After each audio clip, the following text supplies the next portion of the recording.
இறையேசுவில் அன்பார்ந்த சகோதர சகோதரிகளே,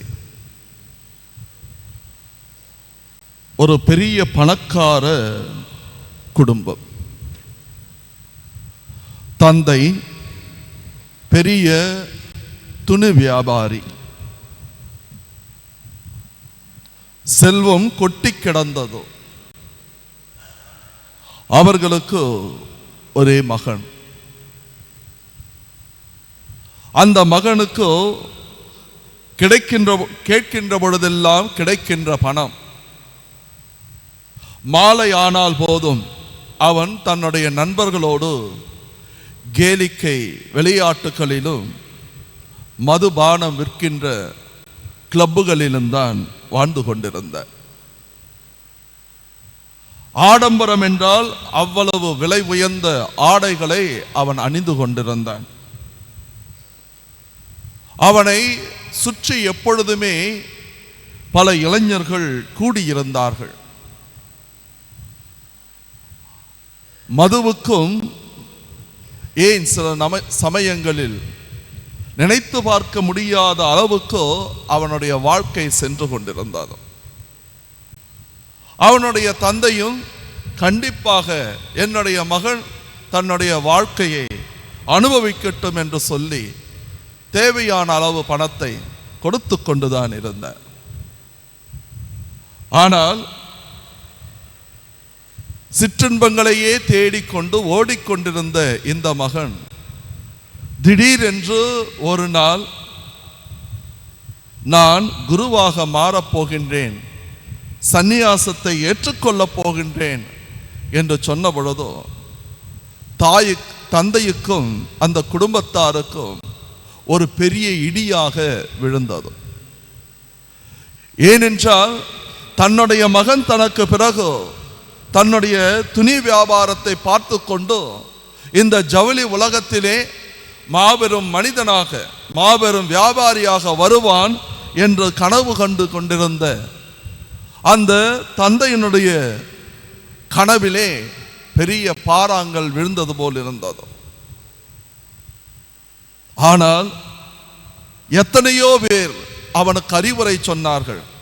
உனக்கு இவ்வளவு சொத்து இருக்கின்றதோ, இவ்வளவு நிலம் இருக்கின்றதோ, இவ்வளவு வியாபாரம் இருக்கின்றதோ, ஆடம்பரமான வாழ்க்கை இருக்கின்றதோ, பணத்தை போட்டால் உனக்கென்று மதுவும் மாதுவும் இருக்கின்றன, இத்தனையும் விட்டுவிட்டோ திடீரென்று நீ சந்நியாசத்தை மேற்கொள்ள ஆசைப்படுகின்றாயே என்று சொன்ன பொழுதோ, நான் சந்நியாசியாக தான் போகின்றேன் என்று சொல்லி ஒரு குருவாக, ஒரு திருத்தொண்டனாக தன்னையே மாற்றிக்கொண்டார். நான் சொல்வது யார் என்று உங்கள் ஒரு சிலருக்கு தெரியலாம். புனித பிரான்சிஸ் அசிசியா. யாருமே எதிர்பார்க்கவில்லை, அவர்களுடைய குடும்பமும் எதிர்பார்க்கவில்லை. ஆனால் அனைத்தையும் துறந்தார். எந்த அளவுக்கு என்றால், 1000க்கு முன்னால் கட்டிய கோவணத்தோடு அவனுடைய தந்தை விலை உயர்ந்த ஆடைகளை எல்லாம் பறித்து கொண்ட பொழுதோ அதையும் விட்டுவிட்டோ வெளியே வந்தோ அங்கே இருந்த ஒரு கோணி துணியை தன்னுடைய ஆடையாக அணிந்து கொண்டோ துறவரத்தை மேற்கொண்டார். யாருக்கு அழைப்பு எப்பொழுது வரும் தெரியாது. இன்றைய நாளிலே நாம் பிரான்சிஸ் தி சேல்ஸ் விழாவினை கொண்டாடுகின்றோம். இவர் பிரான்ஸ் தேசத்தை சேர்ந்தவர், பெரிய பணக்கார குடும்பத்தை சேர்ந்தவர். அவருடைய தந்தை இவர் ஒரு வழக்கறிஞராக மாற வேண்டும் என்றோ அவரை படிக்க வைத்தார். அவருடைய தந்தையின் விருப்பத்திற்கு ஏற்பபடி அவர் ஒரு மாபெரும் வழக்கறிஞராக மாறினார். ஆனால் தன்னுடைய விருப்பப்படி ஒரு குருவானவராக மாறினார். அவருடைய தந்தையால் இதை புரிந்து கொள்ள முடியவில்லை. அவர் அழகாக சொன்னார், இதோ நான் உம்முடைய விருப்பப்படி வழக்கறிஞராக மாறிவிட்டேன், என்னுடைய விருப்பப்படி நான் குருவானவராக மாறுகின்றேன் என்று சொல்லி உலக வாழ்க்கையை விட்டுவிட்டோ அவர் துறவற வாழ்க்கையை மேற்கொண்டார்.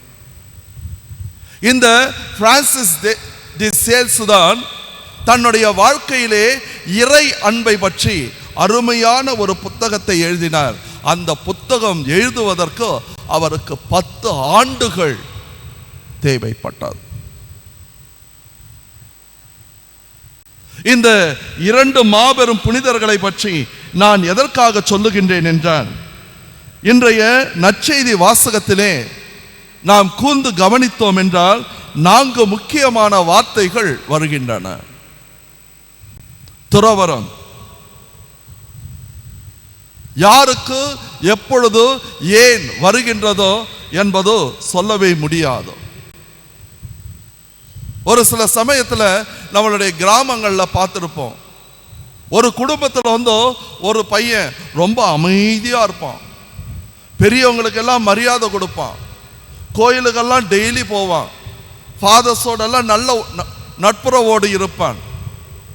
பார்க்குறவங்க எல்லாரும் சொல்லுவாங்க, இந்த பையன் பெரும்பாலும் குருவானவர் ஆயிடுவான்ட்டு.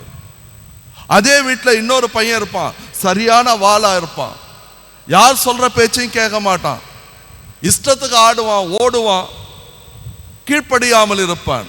திடீர்னு பார்த்தோன்னா அவன் செமினரிக்கு போவான். ஏனென்றால் இன்றைய நற்செய்தியை நாம் கூர்ந்து கவனித்தோம் என்றால் 4 வார்த்தைகள் சொன்னேனே. மலை மேல் ஏறி தாம் விரும்பியவர்களை தம்மிடம் வரவழைத்தார். தாம் விரும்பியவர்கள். அழைப்பு என்பதோ அந்த கடவுள் விரும்ப வேண்டும்.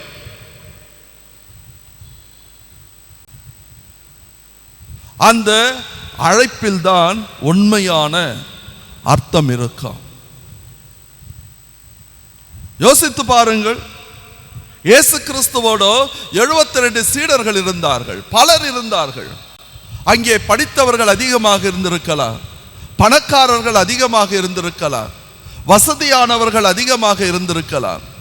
ஆனால் படிப்பறிவே இல்லாத மீனவர்கள் பல இதிலே சீடர்களாக மாறுகின்றார்கள்.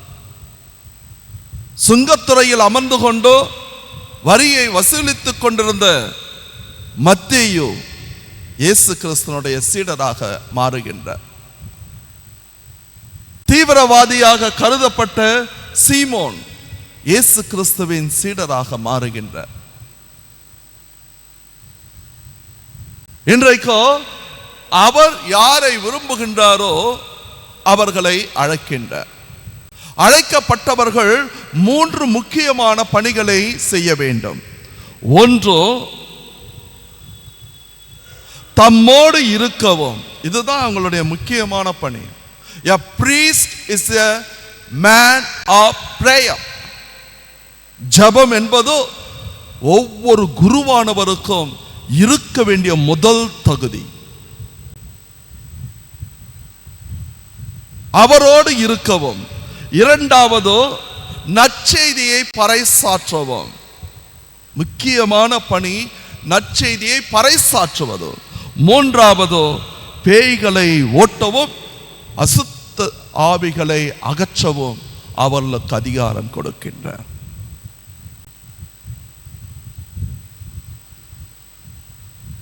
இயேசு கிறிஸ்து தன்னுடைய வாழ்க்கையிலே இதை செய்தார். பல இடங்களிலே நாம் பார்க்கின்றோம், அவர் கருக்களோடு அதிகாலையில் எழுந்து ஜெபிக்க தனிமையான இடத்திற்கு சென்றார்.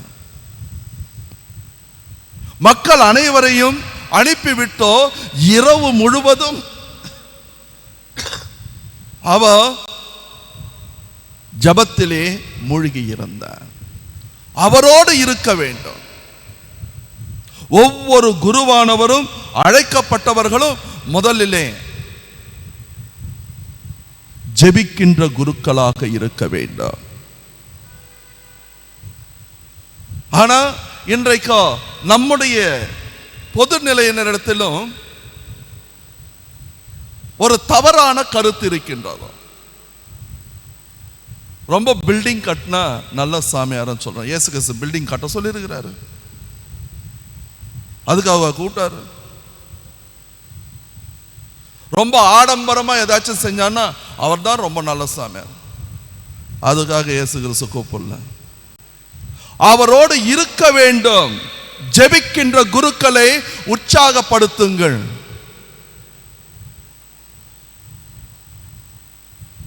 இயேசு கிறிஸ்து அழைத்ததே அவரோடு இருப்பதற்காக மட்டும்தான். அதிக நேரம் ஜெபிக்க வேண்டும், அதிக நேரம் விவிலியத்தை வாசிக்க வேண்டும், இறை வார்த்தைகளை தியானிக்க வேண்டும். இதுதான் ஒரு குருவானவருடைய முக்கியமான பணி. இரண்டாவது, நற்செய்தியை அறிவிக்க வேண்டும். நற்செய்தியை அறிவிக்க வேண்டும். மற்றவர்கள் கேட்கின்றார்களோ இல்லையோ, மற்றவர்கள் ஏற்றுக்கொள்கின்றார்களோ இல்லையோ, உன்னுடைய பணி அறிவித்துக் கொண்டே இரு, நல்லதை சொல்லிக் கொண்டே இரு. அதனால்தான் இசையாஸ் புத்தகத்தில் அழகாக சொல்லப்படுகின்றதோ, நற்செய்தி அறிவிக்கின்றவருடைய காலடிகள் புனிதமானவை.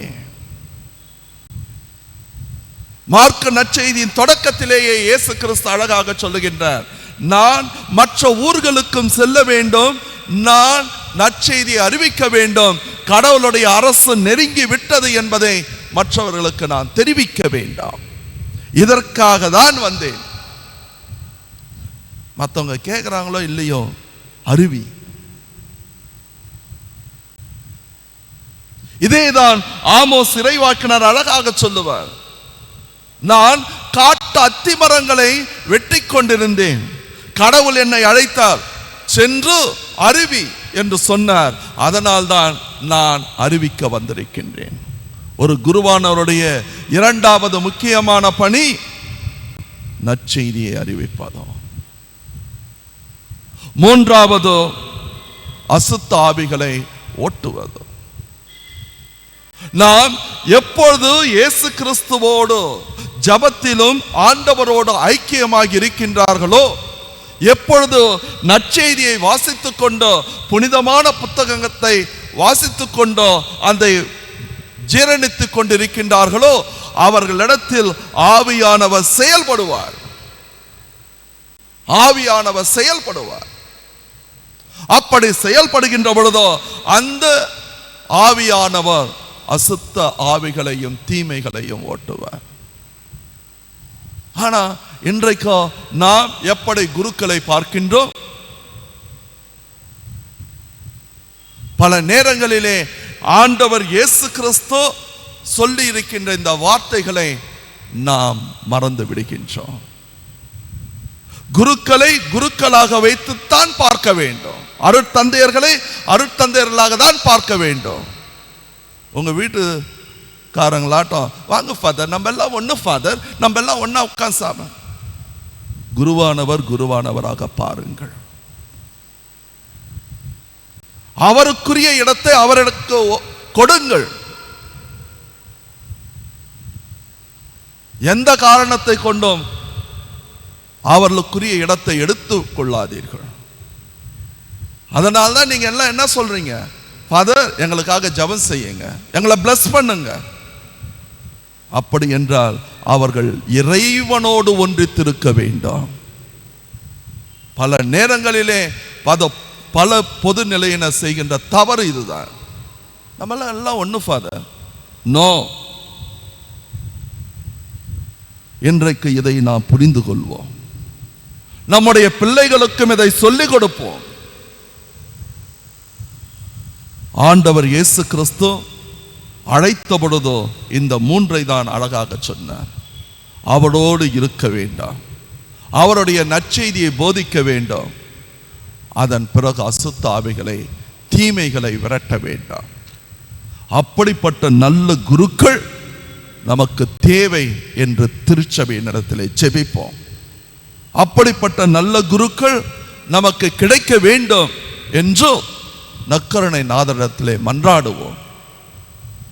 குருக்கள் கிறிஸ்துவின் பிரதிநிதிகள் என்பதை புரிந்து கொண்டோம். அவர்களுக்குரிய இடத்தை நாம் கொடுக்க கற்றுக்கொள்வோம். ஆமென்.